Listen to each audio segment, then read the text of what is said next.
अरे ओ मंगल, कहाँ मर गया रे। जब पैसे मांगने आता है मेरे सामने गिड़गिड़ाने लगता है। और अब पैसे चुकाने की बारी आई तो घर में छिपा बैठा है। बाहर निकल। ठाकुर महेंद्र सिंह, जिन्हें गांव के लोग छोटे ठाकुर कहा करते थे, जोर से चिल्लाए। बसंती, मंगल की पत्नी, तेजी से भागते हुए अपने पिछवाड़े मवेशी के बथान से आई। उसके दोनों हाथ गोबर से सने हुए थे। आते ही उसने कहा, अरे छोटे मालिक, आप आइए, बैठिए। अरे ओ गोपाल, मंगल का बेटा, आके जरा खटिया बिछा दे। अरे अम्मा, हम अभी अभी खाना खाने बैठे हैं। तुम लाली, मंगल की छोटी बेटी, तुम लाली को बोलो, कहता हुआ गोपाल खाने का एक कोर अपने मुंह में डालता हुआ बोला, फिर बिनबिनाने लगा, यहाँ कोई चैन से खाने भी ना देत है। और वहाँ बाबूजी हमें को बोलेंगे कि आने में इतना देर काहे हो गई। लाली, अरे ओ लाली, इतना कहते ही लाली वहाँ खटिया लाकर बिछा दी। जा जाकर सरकारी वाले नल से मालिक के लिए एक लोटा ठंडा पानी ले आ, जल्दी जा। इतनी धूप है, छोटे मालिक को प्यास लग रही होगी। यहाँ खड़े खड़े खड़े होकर मुंह क्या देख रही है। लाली यहाँ से जाने लगी। यही कोई 10-12 साल उम्र, दुबले पतले शरीर, सिर्फ हड्डियों का ढांचा, जिसे चमड़ी से ढका हुआ, रंगे हुआ, सर के बाल जैसे चिड़ियों का घोंसला। वह चलती हुई घर के भीतर से लोटा लेकर पानी लाने सरकारी नल की तरफ चल पड़ी। महेंद्र सिंह ने एक नज़र लाली को देखकर फिर कहा, मैं यहाँ तेरी खटिया पर बैठने नहीं आया हूँ, समझी तू। मुझे सिर्फ ये बता कि मंगल कहाँ है और वो मेरा बकाया कब तक चुकता करेगा। मूलधन तो छोड़, अभी ब्याज भी बाकी है पिछले 2 महीने का। छोटे मालिक, अभी वो घर पर ना ही है, पर आप फिक्र ना ही करे। अब की बार फसल कटते ही आपका पूरा चुकता कर दूंगी। अरे पिछली बार भी मंगल यही बोला था, ब्याज दिया था उसने, और तो और मूलधन देने की बात कहकर नहीं दिया था उसने। इतने में गोपाल कंधे पर कुदाल लिए और सर पे थाली को फटे गमछे से ढककर लेकर बाहर चला गया। थाली में से हरी मिर्च और प्याज बाहर से स्पष्ट दिखाई दे रही थी। महेंद्र सिंह ने बोलना जारी रखा, 1 नंबर का झूठा है वो। अगर इस बार ऐसा हुआ तो उसकी खैर नहीं, भूखों मरने की नौबत भी आ जाएगी। तो भी तुम लोगों को एक फूटी कोड़ी भी देने वाला नहीं। इस पर बसंती बोली, आप ही तो हमारे प्राणदाता है। आप जैसे लोगों के एहसान से हम जैसे गरीब जिंदा है, वरना कब के भूखे मर जाते। हाँ हाँ, अब तू अपना ये प्रवचन बंद कर और मंगल आए तो उसे हवेली पर जरूर भेज देना। इतने में रोशनी, मंगल की बड़ी बेटी, सर पर से हरे चारे का गट्ठर धम से पटकती हुई अपने मैले कुचेले दुपट्टे से अपना मुंह पोंछती घर के अंदर चली गई। महेंद्र सिंह उसे हवस भरी नजरों से देखता रह गया। फिर बसंती से पूछा, ये कौन है? ये बड़ी बिटिया है हमारी रोशनी। ये ज्यादातर समय घरों में काम में ही बिता देती है। अरे रोशनी, तू अंदर गई, आकर छोटे मालिक के पैर छू। आई अम्मा, कहती हुई रोशनी बाहर आई। गेहुआ रंग, कदराए बदन, बड़ी बड़ी आंखें, रूखे सूखे बाल। इतनी गरीबी के बावजूद वह जवानी की दहलीज पर कदम रख चुकी थी। महेंद्र सिंह ने उसे ललचाई निगाहों से उसे ऊपर से नीचे तक देखा। रोशनी ने आकर छोटे मालिक के पैर छुए। जब तक महेंद्र सिंह ने उसकी तरफ हाथ बढ़ाया, तब तक रोशनी वहां से थोड़ी दूर अलग खड़ी हो गई। महेंद्र उसे गंदी निगाहों से देखता रहा। फिर थोड़ी देर में रोशनी पिछवाड़े की तरफ चली गई। लाली सरकारी नल से पानी लेकर आ रही थी। तभी महेंद्र सिंह उठकर जाने को तैयार हुए और कहा, ख्याल से मंगल को हवेली पर भेज देना। फिर वे अपने आदमियों के साथ वहां से चले गए। लाली ने पानी का लोटा लेकर ज्यों ही बसंती के सामने रखा। बसंती उसे गालियां देने लगी। अरे ओ कलमुही, करमजली, उतना देर से कहाँ मर गई थी, जो अब पानी लेके आई है। जब छोटे मालिक चले गए तब तो एक को काम भी करने का मन ना ही करत है। उसके बाल को जोर से पकड़कर बसंती ने उसे तरातर 2 थप्पड़ जड़ दिए। लाली रोते हुए बोली, उस सरकारी नल पर भीड़ थी। कोमल की अम्मा, गोमती की चाची, गंगा चाची सबई पानी भर रहे थे। उन लोगों के पानी भरने के बाद हम पानी लेकर आए हैं। कोई रास्ते में किसी से बात नहीं करने लगे थे। कहती हुई रोते रोते लाली आंगन की तरफ चली गई। थोड़ी देर में ही रोशनी पिछवाड़े से बोली, अरे आकर बकरियों को ले जा, कब से चरने के लिए मैं किए जा रही है। आई दीदी, कहती हुई लाली आकर बकरियों के रस्सियों को खोलती हुई बोली, दीदी हम बर्तन मांज दिए हैं, बाकी का काम तुम देख लेना। हाँ हाँ ठीक है, रोशनी भैंस के लिए हरा चारा काटती हुई बोली। लाली बकरियों को हाँकते हुई जंगल की तरफ निकल गई। तब तक बसंती भी पूरा का पूरा गोबर पात चुकी थी। रोशनी भैंस को नादी पर बांधकर हरा चारा देकर उनके गोबर उठाकर यहाँ का काम खत्म करके आंगन में चली गई। दिया बाती का समय हो चुका था। रोशनी दिया जलाने गई तो उसने देखा कुप्पी में मिट्टी का तेल खत्म हो गया था। अम्मा अम्मा, रोशनी बोली। काहे अम्मा अम्मा चिल्लाए रही हो? अरे कुप्पी में तनिको तेल नहीं है, दिया कैसे जलाए? थोड़ा देर रुक जाओ, हम अभी माधव बनिया के दुकान से तेल ले आते हैं, कहकर बसंती तेल की कुप्पी लेकर बनिया की दुकान की तरफ चली गई। रोशनी आकर बाहर रखे उस खटिया पर बैठ गई। सोचने लगी, अंधेरे में तो रोटी भी नहीं बना सकते हैं। थोड़ी देर में बैठकर अम्मा का इंतजार करने के अलावा दूसरा कोई रास्ता नहीं है। थोड़ी देर में सिर पर लकड़ियों का गट्ठर रखे एक हाथ में छड़ी लिए बकरियों को हाँकती हुई लाली आई। लकड़ियों का गट्ठर वहीं दरवाजे पर पटक कर वह बकरियों के लिए पिछवाड़े में चली गई। इतने में तेल लेकर बसंती भी आ गई और मंगल और गोपाल भी। मंगल दरवाजे पर पड़ी चारपाई पर लेट गया। रोशनी ने माँ के हाथ से तेल की कुप्पी ली और फिर दिया जलाकर रोटियां सेकने में व्यस्त हो गई। थोड़ी देर बाद मंगल और गोपाल खाना खाने बैठे। खाने में बाजरे की रोटी और टमाटर मिर्च की चटनी बनी थी। ज्यों ही मंगल ने खाना खाना शुरू किया, बसंती ने छोटे मालिक को आने वाली बात छेड़ दी। बोली, देखो मैं साफ कही देती हूँ कि इस बार उनका हिसाब किताब चुकता कर देना। बेशक हम लोग एक समय भूखों रह लेंगे, ये हर 2-4 दिन पर तगादे हमसे ना ही सहे जाते। हम कितने भी अच्छे से बोले पर वो 2-4 बार सुना ही जाते हैं। और हाँ, तुमको हवेली पर बुलाए रहे हैं। इस पर मंगल बोला, सब्र रख लाली की अम्मा, भगवान ने चाहा तो इस बार छोटे मालिक का हिसाब जरूर चुकता कर दूंगा। इस बार गेहूं की फसल अच्छी हुई है, बस बेमौसम बारिश ना हो और अच्छे से एक बार फसल कटकर घर में अनाज आ जाए। अरे ऐसे कैसे? जमींदार भी तो अपने जमीन के बदले अनाज लेगा। तुम तो ऐसे बोल रहे हो जैसे वह जमीन तुम्हारे पुरखों का हो। अरे जमींदार साहब को भी उनका हिस्सा मिल जाएगा और छोटे मालिक को भी उनका हिसाब। तुम तो बोल ऐसे रहे हो जैसे तुम्हें कोई खजाना हाथ लग गया है जिससे तुम एक साथ सारा बकाया चुकता कर दोगे। 2 महीने के बाद भैंस भी बच्चा देगी, फिर थोड़ी बहुत आमदनी उसके दूध बेचने से भी हो जाएगी। और हाँ, जरूरत पड़ने पर 2 बकरा भी बेच देंगे, उससे घर का गुजारा हो जाएगा। अरे वो बकरा तो अभी कुछ छोटा ही है, अभी उसके पैसे भी कम ही देगा। अगर ज्यादा जरूरत हुई तो बकरा बेचेंगे, नहीं तो जैसे तैसे काम चलाएंगे। बसंती बोली, ठीक है, दिक्कत तो चलता ही रहेगा जब तक कि जिंदगी रहेगी। सुबह के 4 बजे बसंती उठकर भैंस के चारे के पानी की व्यवस्था में जुट गई। रोशनी घर के कामों में उसे झाड़ू लगाना, बर्तन मांजना और भी सारे काम करके फिर खाना बनाना होता था, ताकि खाना खाकर मंगल और गोपाल खेतों में काम करने जा सके। वह बर्तन मांजते हुए बोली, अम्मा खाने में क्या बनाए, जल्दी बताओ। बसंती बोली, बनाना का है, जो घर में रहेगा वही ना बनाएगी। अम्मा फिर भी तुम ही बताओ। बसंती आई और चूल्हे के पास जाकर बोली, वो जो थोड़ा सा साग है जो उस दिन बसंती लाई थी वही बना ले, नहीं तो ये पड़ा पड़ा सूख जाएगा। और थोड़ी रोटी भी बना लेना। ठीक है माँ। तब तक मंगल भी उठकर बैठ गया और भगवान के भजन गा रहा था। यह उसकी रोज की दिनचर्या थी। इस पर बसंती बोली, यूं बैठकर महराई ठोकने से कुछ ना होने वाला, पहले सोच से हो जाओ, फिर चले जाना हवेली और पूछ लेना कि क्या कहते हैं तुम्हारे छोटे मालिक।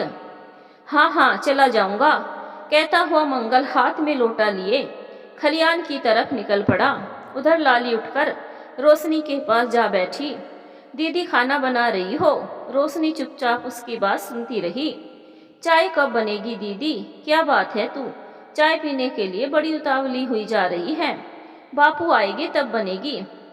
लाली खुशी से बोली, मैं उनके हिस्से से मैं भी थोड़ा मांग लूंगी। रोशनी बोली, हाँ हाँ मांग लेना, तो मुझे क्यों सुना रही है? वैसे भी तू ही ना बाबूजी की दुलारी है। लाली की आवाज सुनते ही बसंती बोली, लाली, अरे ओ लाली, चल आकर थोड़ा बथान में झाड़ू लगा ले। क्यों बेवजह उसका सिर खाने पर तुली है? आती हूँ अम्मा, कहती हुई लाली पिछवाड़े की तरफ चली गई। बसंती ने उसकी तरफ झाड़ू बढ़ाई और वह काम में लग गई। उधर तकरीबन 1 घंटे बाद मंगल आया। उसे देखते ही बसंती बोली, आज चाय पीने का मन नहीं था। का बड़ी देर लगा दी, अरे हवेली चला गया था। क्या कह रहे थे छोटे मालिक? वही बात समय पर पैसा चुकता करने को, तो मैं भी कह आया हूँ कि इस बार आपका हर हाल में चुकता कर दूंगा। बिल्कुल सही कहा तुमने। तब तक रोशनी अपने बाबूजी की आवाज सुनकर चाय बना लाई। चाय पीकर मंगल खड़ा हो गया। तब तक गोपाल भी उठकर चाय पी रहा था। मंगल बोला, अब मैं चलता हूँ। बसंती बोली, खाना तो खा कर जाओ। नहीं नहीं लाली की माँ, अभी अभी चाय पी है, मेरे से ना खाना खाया जाएगा। जब गोपाल दोपहरी में खाना खाने आएगा तो मेरा खाना वहीं भेज देना। गोपाल काम पर चल। मंगल बोला, आया बापू। कहते हुए गोपाल भी गबरू जवान की भांति कंधे पर कुदाल रखकर उसके साथ हो लिया। देखते ही देखते गेहूं की फसल पककर तैयार हो गई। मंगल सह परिवार उसी की कटाई में जुट गया। कटकर दोनी होकर अनाज घर में अभी आ गया। जमींदार साहब को उनके फसल का हिस्सा मंगल ने पहुंचा दिया। अब बारी छोटे मालिक की थी। उनके पैसे चुकता करने में मंगल के सारे अनाज और भैंस भी बिक गए। तब जाकर उसका पूरा हिसाब चुकता हुआ। छोटे मालिक का पूरा हिसाब चुकता हो गया। फिर भी महेंद्र की ललचाई निगाहें रोशनी पर ही टिकी हुई थी। वह पैसे लेकर चला गया। पूरा कर चुकाने के चक्कर में मंगल की भैंस भी बिक गई। भैंस बिक जाने से बसंती बहुत उदास थी। मंगल उसके मन की उदासी भांपते हुए बोला, दिल छोटा ना कर लाली की अम्मा, साल 2 साल जीतो और मेहनत करके थोड़ा बहुत महाजन करके उससे भी अच्छी भैंस ले आएंगे। उस पर लाली चेहरे पर बनावटी मुस्कान लाते हुए बोली, मैं क्यों जी छोटा करूं? लाली के बाबूजी, भैंस बिक गई तो क्या हुआ? कम से कम उस छोटे मालिक का कर्ज तो उतर गया। अब वो हमारे दरवाजे आकर बिना बात के हमें 10 बातें तो नहीं सुना के जाएगा ना। मंगल ने हाँ में सिर हिलाया। बसंती ने मंगल के दिल को तसल्ली देने के लिए ये बातें कह तो दी थी, पर वह खुद घर के हालातों से परिचित थी। घर का गुजारा चलाना तो मुश्किल लग रहा था।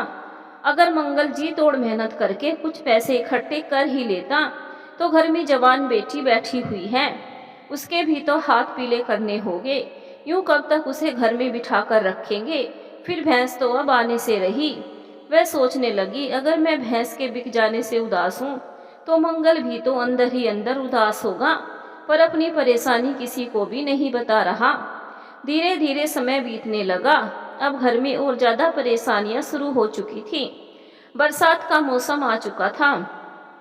कभी कभी धूप तो कभी यूं ही झमक झमक कर बारिश होती रहती थी। घर की आर्थिक स्थिति पूरी तरह से बिगड़ गई थी। कभी कभी घर में चूल्हा भी नहीं जल पाता था। रोज रोज बारिश की वजह से प्राय मंगल और गोपाल भी बेगार घर में ही बैठे रहते। उन्हें भी काम नहीं मिल पाता था। सावन का महीना चढ़ गया था। बारिश भी अपना रौद्र रूप दिखा रहा था।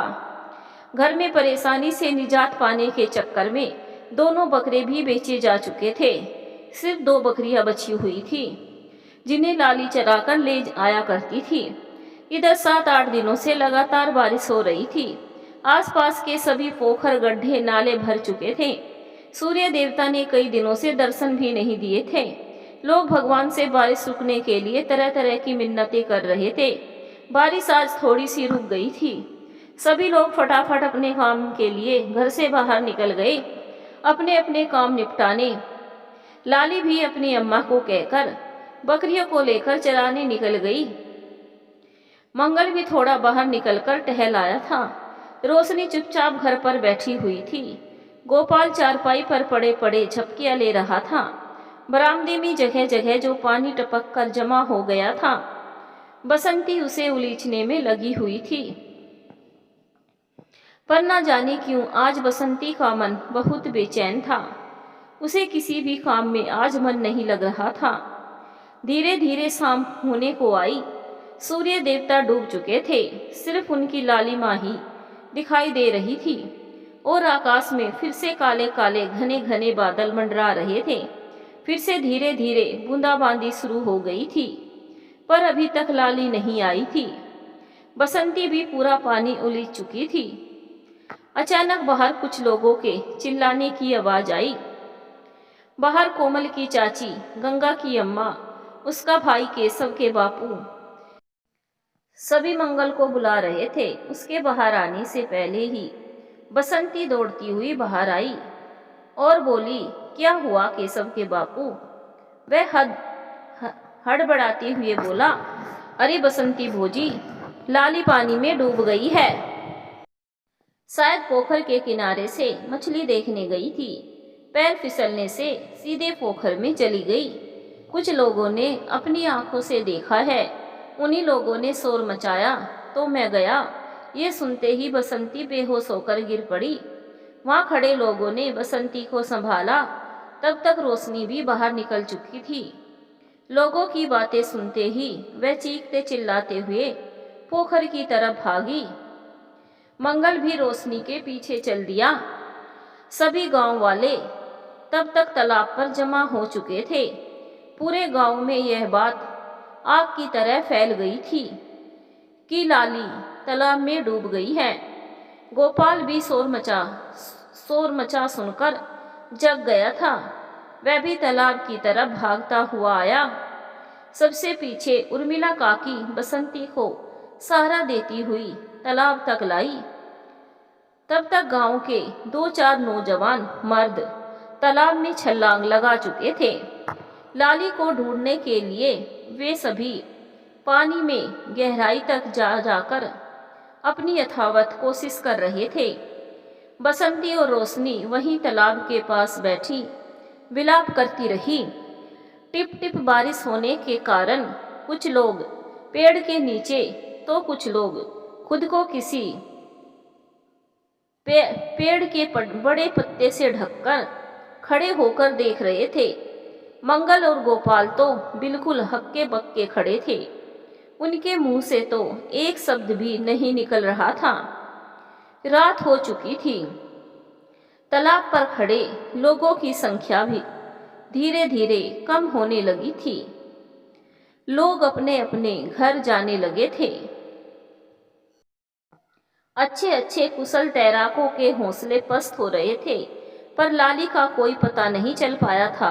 हारकर कुछ लोगों ने कहा कि काफी रात हो चुकी है, अभी ढूंढना छोड़ दो, कल फिर आकर देखेंगे। मोहल्ले पड़ोस के लोगों ने मंगल और उसके घर के सभी लोगों को घर चलने को कहा, पर वे लोग यहाँ से घर जाने को कतई तैयार नहीं थे। समझा बुझाकर उन्हें घर ले जाया गया। बसंती के घर पहुंचते ही जोरदार बारिश शुरू हो गई। आकाश में बादल गरजने लगे। बिजली रह रहकर ऐसे चमकती जैसे मानो लाइट जल उठती हो। मूसलाधार बारिश हो रही थी। उसी में मेंढक झिंगूर भी बोल रहे थे। पर उतने शोरगुल में भी बसंती के जोर जोर से चीखने चिल्लाने की आवाज दूर दूर तक जा रही थी। शाम में ही लाली की दोनों बकरियों को उर्मिला काकी लाकर बांध गई थी। एक माँ की वेदना को कौन समझ सकता है। रोशनी भी रो रही थी, पर उसे हिम्मत नहीं हो रही थी कि वह माँ को चुप कराए। सारी रात इसी तरह विलाप करते हुए गुजरी। सुबह के 5 बजे थे, तभी शंकर काका सोच करने गया। उसी ने शोर मचाया कि लाली की लाश उधर झाड़ी के पास लगी हुई है। सभी लोग भागते दौड़ते फिर तालाब पर जमा हो गए। मंगल, बसंती, रोशनी और गोपाल भी तालाब पर पहुंच गए थे। मोहल्ले के कुछ लोगों ने लाली के शव को पानी से बाहर निकालकर वहीं जमीन पर लिटाया। उसका पूरा शरीर पानी में फूल चुका था। लाली के शव को देखते ही बसंती का तो मानो कलेजा ही फट गया। वह उसके शरीर को गोद में लेकर चिल्लाने लगी, दूसरी तरफ गोपाल, मंगल, रोशनी सभी बैठकर रो रहे थे। आसपास खड़े लोगों की आंखें भी नम हो गई थी। आस पड़ोस के लोग बसंती को समझाने का प्रयास कर रहे थे। सभी उसके परिवार के लोगों को ढांढस बंधाने में लगे हुए थे। इस तरह से 3-4 घंटे बीत गए। फिर गांव के एक बुजुर्ग आदमी आगे आए और उन्होंने कहा, जो हुआ सो हुआ। मंगल, अब इसके अंतिम संस्कार की तैयारी शुरू करो। यह सुनकर आसपास के लोग भी हाँ हाँ करने लगे। यह सुनकर मंगल सोच में डूब गया। फिर उसके ऊपर पैसे की समस्या आन पड़ी। हार कर उसे फिर महेंद्र सिंह के यहाँ पैसे मांगने जाना पड़ा। कोई और समय रहता तो वह बसंती से भी सलाह मशविरा करता, पर बसंती को तो इस समय खुद की ही कोई सुध बुध नहीं थी। छोटे मालिक ने उसकी बातें सुनकर उसे 1000 रुपये दिए। साथ ही मंगल से जल्द पैसा वापस करवाने का वायदा करवाया। वह पैसे लेकर भागता हुआ घर आया। फिर सभी लोगों ने अंतिम संस्कार की तैयारी शुरू कर दी। फिर उसके अंतिम संस्कार से लेकर 13वीं तक की सभी क्रिया संपन्न हो गई। बसंती अब बहुत ज्यादा उदास रहने लगी। कहने को घर में 4 लोग थे, पर घर में एक अजीब सी खामोशी छाई रहती थी। समय अपनी निरंतर गति से गुजरता जा रहा था। मंगल भी अब काम पर जाने लगा था। बसंती ने वो दोनों बकरियां बेच दी थी, क्योंकि बकरियों को देखते ही उसे लाली की याद आ जाती थी। वो कहते हैं न कि वक्त गहरे से गहरे जख्मों को भर देता है। ठीक उसी तरह सभी के दिल में लाली की बातें, यादें धुंधली पड़ती जा रही थी। एक दिन मंगल को काम से लौटते समय छोटे मालिक मिल गए। मंगल को देखते ही बोले, अरे मंगल, आजकल तो तुम्हारे दर्शन भी दुर्लभ हो गए हैं। मंगल बोला, नहीं छोटे मालिक, ऐसी बात नहीं है। अरे हमसे कर्ज लेकर हमें भूल गए हो क्या? ऐसी बात नहीं है छोटे मालिक, मैं जल्द ही आपका कर्ज चुका दूंगा। ये सुनकर महेंद्र सिंह एक कुटिल मुस्कान चेहरे पर लाती हुए बोला, वैसे मेरे पास तुम्हारे लिए एक सुझाव है। तुम्हारे पास देने के लिए पैसे ना हो तो क्या छोटे मालिक? मंगल बोला, यही कि बस एक रात के लिए रोशनी को हवेली पर भेज देना।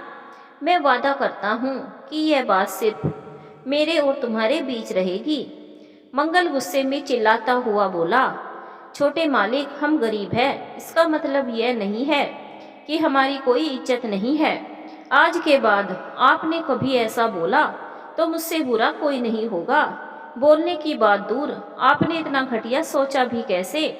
कहने को तो आप बड़े रईस इज्जतदार आदमी हैं, पर आपकी सोच इतनी घटिया और नीचे गिरी हुई, छी छी, मैं कभी सोच भी नहीं सकता। मैं आपको आपका पैसा 1 महीने के भीतर लौटा दूंगा। कहता हुआ मंगल अपनी आंखें लाल पीली करते हुए वहां से घर चल दिया। बसंती दरवाजे पर बैठी हुई थी। मंगल के घर पहुंचते ही बोली, आज बहुत देर कर दी तुमने।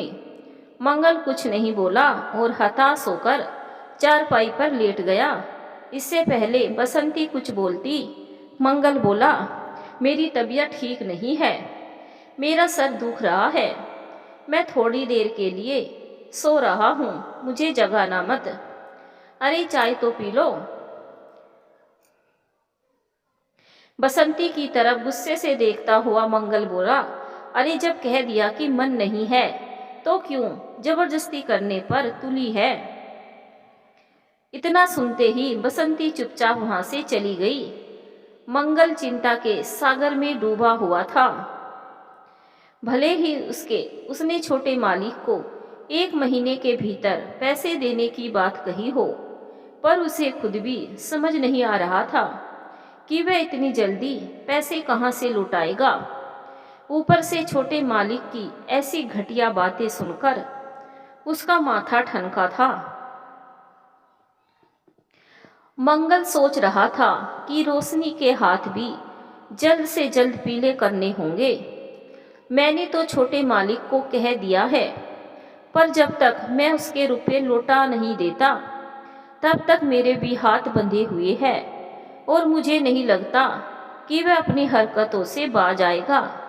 कुछ बंदोबस्त करना ही होगा। रोशनी को मैं कल से घर से बाहर निकलने से मना कर दूंगा।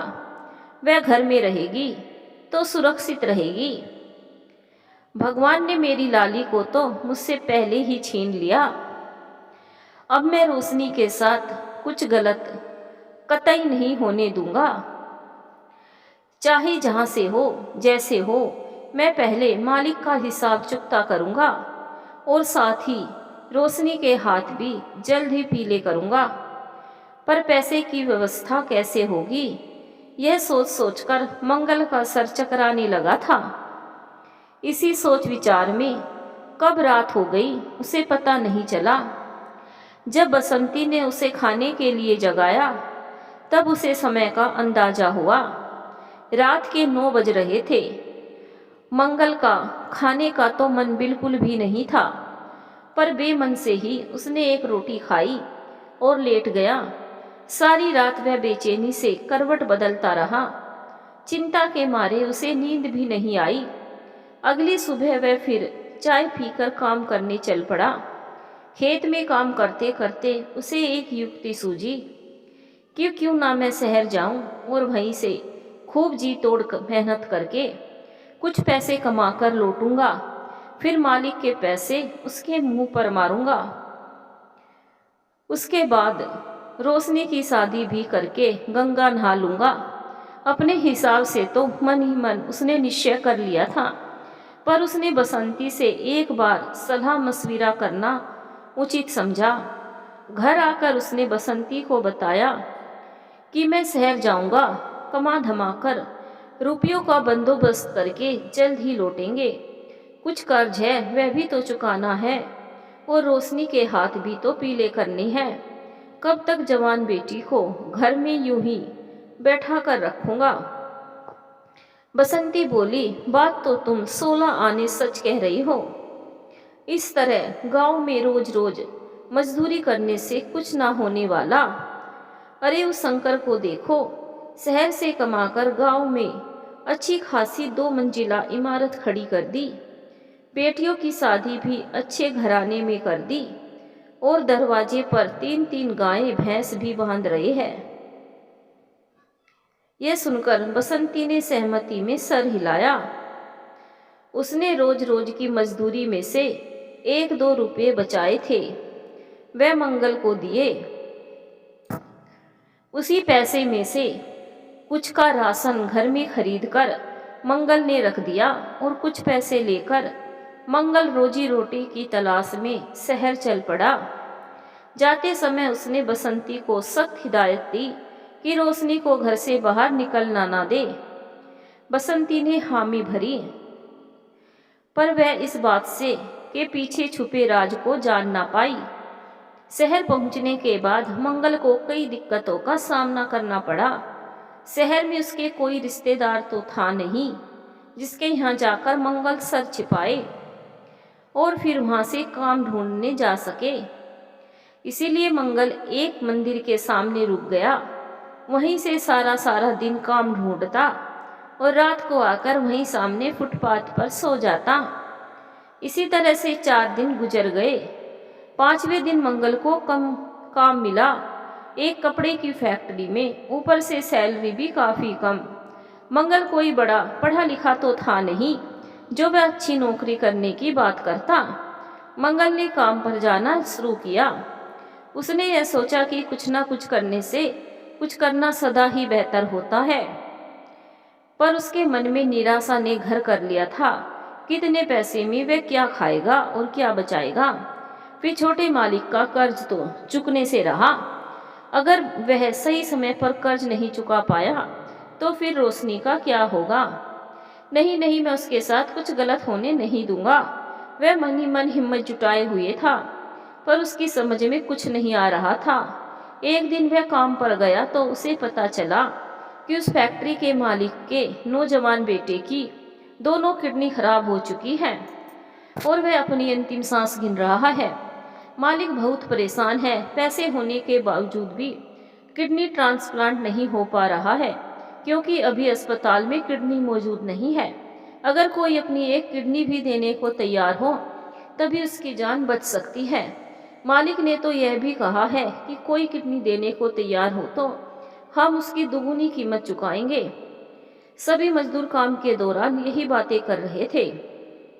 मंगल ने भी यह बात सुनी। काम करके जब वह रात को फुटपाथ पर बैठा तब वह सोचने लगा कि आज मालिक के बेटे उस हाल के हैं तो मालिक की क्या हालत हुई। उसके दिमाग में लाली वाली बात याद आ गई। क्या हालत हो गई, उस समय मेरी क्या हालत हो गई थी। उसी तरह मालिक भी तो एक पिता है। उसने सोचा कि क्यों ना मैं मालिक से बात करूं। वैसे भी मैं अगर एक किडनी दे भी दूं तो भी मैं जिंदा रह सकता हूं। मालिक के बेटे की जान भी बच सकती है। ऊपर से मुझे रुपए भी मिलेंगे जिससे मैं अपना कर्ज भी चुका लूंगा और अपनी बेटी का ब्याह भी कर लूंगा। यह सोचते ही मंगल की आंखों में चमक आ गई। अगले ही दिन उसने फैक्ट्री में जाकर मालिक से इस बारे में बात की। वो तैयार हो गए। 2 दिनों में सारी फॉर्मेलिटीज पूरी करने के बाद मंगल का किडनी ट्रांसप्लांट करके मालिक के बेटे को लगा दिया गया। भगवान की दया से उसकी हालत में भी सुधार होने लगा। कुछ दिनों के बाद मंगल चल फिर करने लगा। इसी बीच उसका ख्याल मालिक और उसके परिवार वाले रखते थे। फिर मंगल ने मालिक से घर जाने की अनुमति मांगी। मालिक ने उसके घर जाने का इंतजाम कर दिया। मंगल पैसे लेकर निश्चिंत भाव से घर चला गया। अभी छोटे मालिक के वादे के अनुसार महीना पूरा होने में 5 दिन बचे थे। घर पर अचानक उसे आए देख सभी बहुत खुश हुए। मंगल ने उस दिन खाना पीना खाया और सो गया। अगले दिन सुबह सुबह उठकर छोटे मालिक के घर जाकर उसका कर्ज चुकता किया। छोटे मालिक भी हैरान थे कि आखिर उसने इतनी जल्दी पैसे का जुगाड़ कहाँ से किया। वहां से पैसे देकर वह घर आया। फिर उसने बसंती को भी बताया कि मैंने छोटे मालिक का सारा हिसाब चुकता कर दिया। बसंती भी आश्चर्यचकित होकर उससे पूछने लगी कि आखिर तुम्हारे पास इतने पैसे आए कहाँ से। मंगल बोला, वो बस छोड़ो, वो सब छोड़ो। पहले हमें अब रोशनी के लिए लड़का ढूंढना है। फिर जल्दी ही उसने लड़का ढूंढकर रोशनी की शादी भी कर दी। रोशनी अपने ससुराल चली गई।